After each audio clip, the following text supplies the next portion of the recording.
বুঝলে বন্ধু, একটা সময়ের পর প্রত্যেকটা ছেলেকেই ক্যারিয়ার নিয়ে ভাবতে হয়।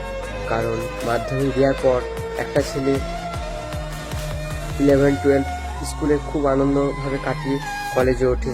কলেজ লাইফটা ভালোভাবে কাটানোর পর কিন্তু একটা টাইম এসে যায় একটা ছেলের মনে যে তাকে ক্যারিয়ারটা দিকে ভাবতে হয়। কারণ ছেলেদের এমন এমন সময় আসে যেটা সেই সময় ছেলেদের পাশে কেউ থাকে না। এমনকি তোমার বাড়ির লোক পর্যন্ত তোমার পাশে থাকে না, কোনো আত্মীয় স্বজন তোমার পাশে থাকে না, এমনকি কোনো প্রিয় মানুষ তোমার কাছে থাকে না। হ্যাঁ, এই সময়টাই ছেলেদেরকে একাকী কাটাতে হয়।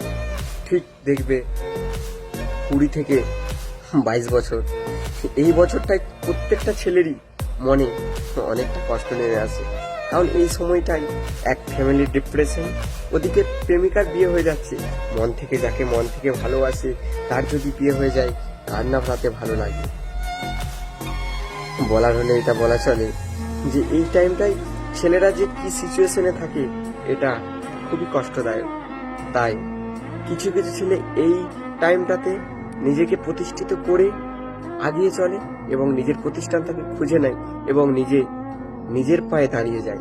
কিন্তু কিছু কিছু ছেলে এই কলেজ লাইফটাতে ঠিক 20 থেকে 22 বছরের মধ্যে এই লাইফটা এনজয় ফুর্তি করে কাটিয়ে দেয়। অবশেষে তারা সারাটা জীবন নষ্ট করে দেয়। একটা পায় না একটা ভালো কাজ, পায় না একটা ভালো সম্মান, আর তার কোনো দাম থাকে না। আর এই 20 থেকে 22 বছরটা, এই টাইমটাই যদি কোনো ছেলে নিজেকে একটু গুছিয়ে নেয়, তাহলে তাকে আর পিছন দিকে দেখতে হবে না।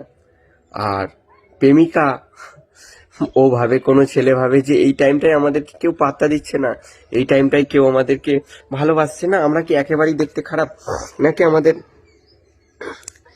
কোনো লুক আপ নেই, ছেলেটা হবে। কিন্তু এটা নয় বন্ধু, তোমরা সবাই ভালো আর আমরা সবাই দেখতে ভালো। কারণ ভগবান যাকে যেরকম সৃষ্টি করেছে সে তো সেরকমই হবে, তাই না?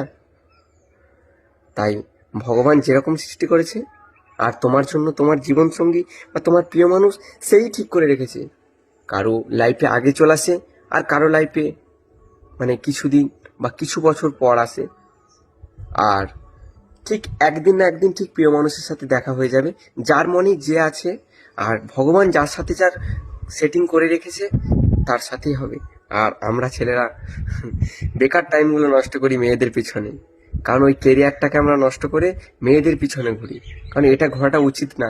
কিছু ছেলেদেরকে বলবো, যারা যারা এখনো কেরিয়ারের প্রতি নজর দিচ্ছ না, তোমরা কেরিয়ারের প্রতি নজর দাও। দেখবে এককালীন মেয়ে কেন, মেয়ের মা বাবাও তোমার পিছনে লাইন দেবে। হ্যাঁ, এটাই সত্যি, এটাই প্রকৃত। কারণ এই 20 থেকে 22টা বছরের মধ্যে কেউ যদি নিজের পায়ে দাঁড়াতে পারে, তাকে আর পিছন ফিরে তাকাতে হয় না, তাকে আর পিছন ফিরে দেখতে হয় না তার ভবিষ্যৎটা কি, তার কেরিয়ারটা কিরকম।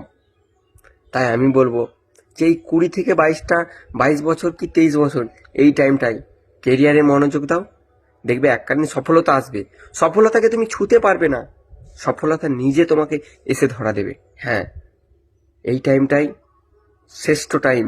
20 থেকে 22 বছর, এই 2 থেকে 3টে বছর যারা অক্লান্ত পরিশ্রম করবে তারাই জীবনে প্রতিষ্ঠিত হতে পারবে। আর এই টাইমটাই যারা অবহেলা করবে তারা কোনোদিন প্রতিষ্ঠিত হতে পারবে না। তাই জীবনে 20 থেকে 22 বছর এই বয়সটা খুবই মূল্যনীয়, খুবই মূল্যনীয়।